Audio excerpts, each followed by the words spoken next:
Hey everybody, thanks for watching. I'm on the course with Bertie from DST Golf and Davis, an aspiring pro golfer, an amateur golfer now, aspiring to be a pro.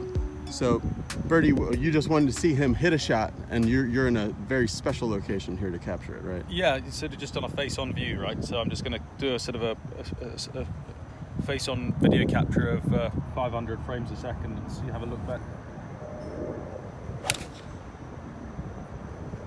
How was the hit, Davis? It's good. It's good. Nice little draw. So Davis is taking, without really knowing it, the DST challenge here to see where his impact is. So it's buffering, it'll take a long time. The clip is processing now. So we got Davis's swing here. We'll just try and get it to the beginning. I'm not sure if we can freeze frame it at impact there. As we're getting through to impact, you can see he's still got lag tension in that position. If you move it forwards, move it forwards, move it forwards. So yeah, you can see in that frame there that he's reached full extension just a few seconds before, or a few sort of frames before he actually strikes the golf ball. He's reaching full extension at the ball or a fraction early.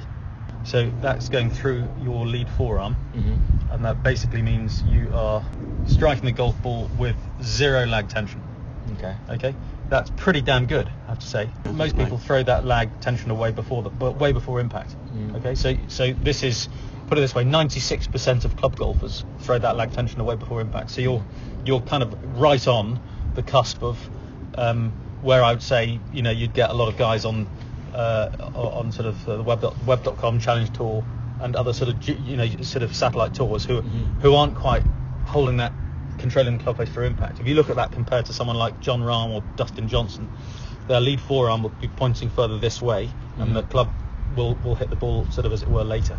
So will retain that lag angle better through impact.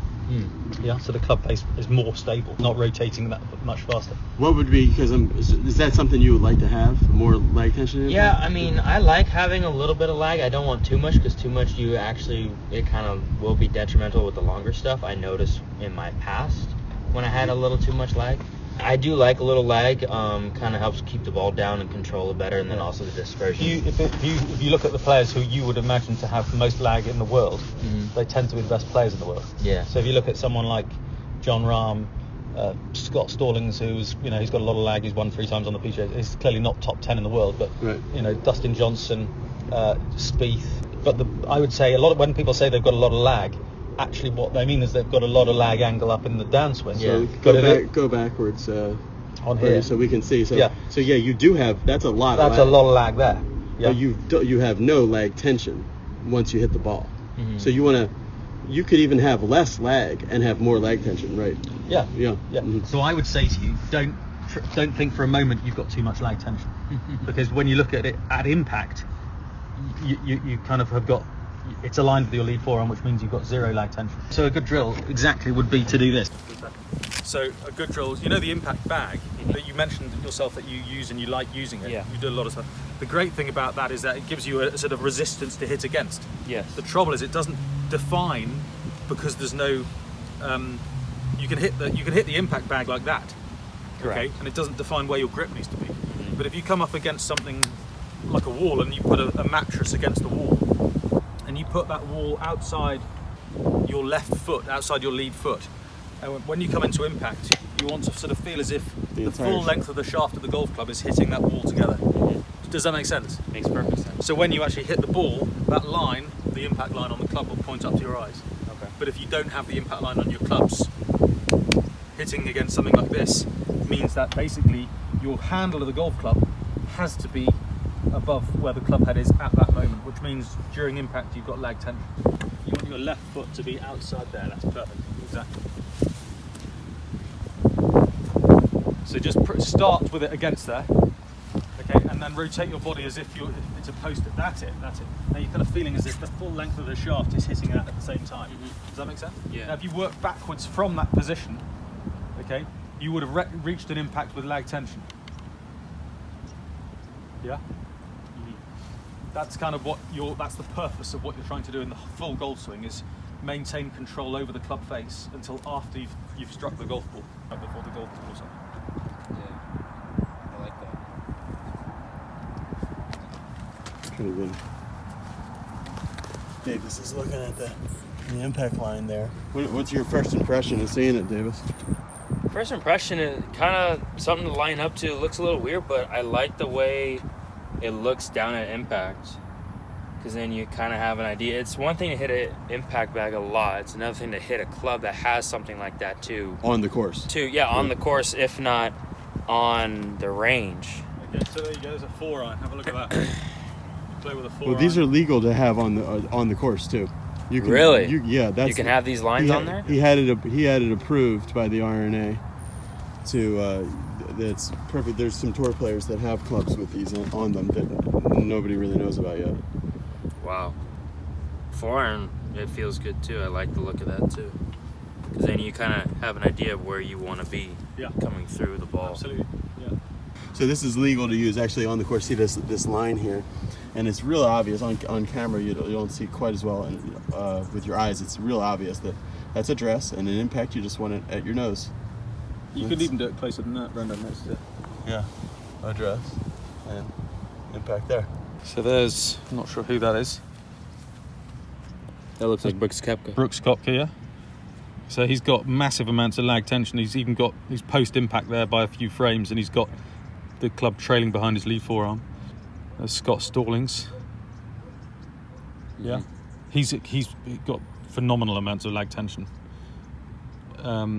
Then who else have we got here? Cameron Champ. It's more about retaining the tension. Is that Alex Noren? That's Cameron Champ. So he's reaching that. The shaft hasn't aligned with his lead forearm and won't until about another foot or so past the ball. Mm-hmm. So what that basically means is that the club face is rotating slower through impact, so it's a more stable club face. Mm-hmm. You're actually de-lofting the club face, so you're getting more boring fly. Yeah, so in TrackMan terms, it's smash factor, right? Yeah, You're hitting the ball further with less effort. Okay. And the club face, because it's stable, means it's rotating slower, means you're going to get a more consistent or tighter ball dispersion down range. Okay. Yeah. You can also feel it with longer clubs. So clearly you can think, well, if it's a longer club, my driver there, I'm just trying to make it longer here. Yeah. The impact geometry doesn't change. Correct. The only thing that changes is the ball position. Uh-huh. But as long as I'm reaching that point of full extension after I've hit the ball, no matter whether I'm hitting a wedge or a driver, you're completely in control of the club face until way after the ball has left the club face. Yeah. Mm-hmm. So it's a good drill to do. Never think for a second you've got too much lag at impact. Mm-hmm. I've never seen someone who's like this. Right? Yeah. I mean, the most amount of lag you've got is someone like John Rahm. Yeah. And then he's kind of reaching a position like that. Yeah. He's got a distinct bow in his left wrist, isn't he? Yeah.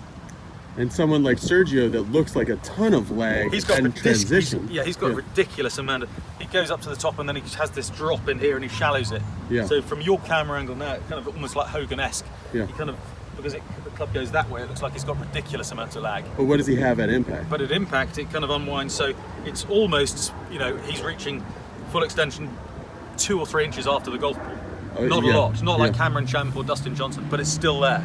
Yeah. As long as you've got lag tension, it doesn't matter how much, but as long as you've got it impact, you're in control of the club face. Yeah, 0 is not enough. Zero basically means the only tension working in the main lever is pulling the grip away from your lead elbow. Okay, so there's no lag. Lag is when it's being restrained against. If you hold on to that, so that's lag there. I'm sort of feeling lag tension here. Yeah. But if I reach kind of full extension there and this shaft is in line with my lead forearm now, all of the weight of the club is pulling down away from my elbow. It's not dragging It's behind. not actively being pulled through the ball, which would keep it in control. Yes. Yeah. To give you an example, you can't apply pressure from your lead wrist if the grip is back here. It only comes from your right hand, from the trail hand. Mm-hmm. Whereas if you do that, I can put pressure down through that shaft and you can sort of see it bowing. Mm-hmm.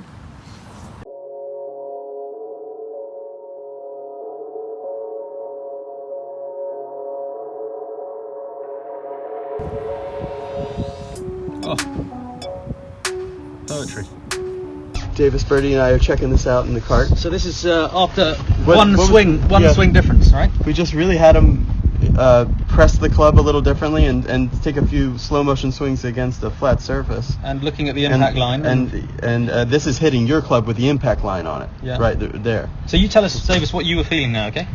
I was pretty much just watching to how you were saying, okay, focus on it as you start and then how you finish, and then I just tried to really kind of exaggerate getting the line to my nose and feeling like the whole shaft is leaning forward. That's a toe level impact position right there.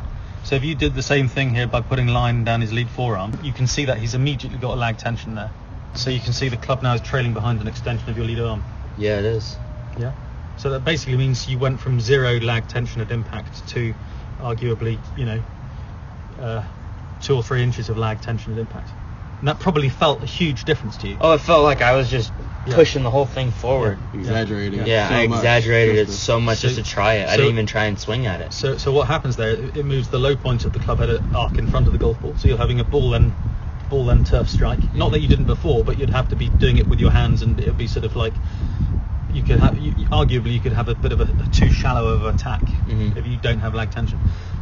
So that's phenomenal to move from where you were before in one swing, and using that kind of drill to press the shaft up against something opposite your lead foot, and looking at the impact line, impact line to sort of familiarize yourself with where you need to return the club back to.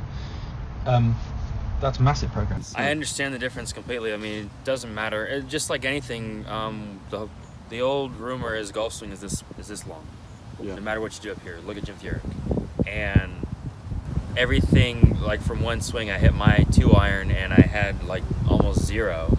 And then I hit his 4-iron and then I have, what'd you say? Lag tension. Lag tension, it was what, 2 or 3? Yeah, you moved the point of full extension until after the point of contact with the golf ball. Exactly. So basically the pressure points you feel in the hand are the top of the lead hand and the bottom of the trail hand. Yeah. So you've got lag. You're feeling the pressure points. The leverage you have on the golf club is huge compared to throwing away all tension in the left and playing golf with your trail hand only.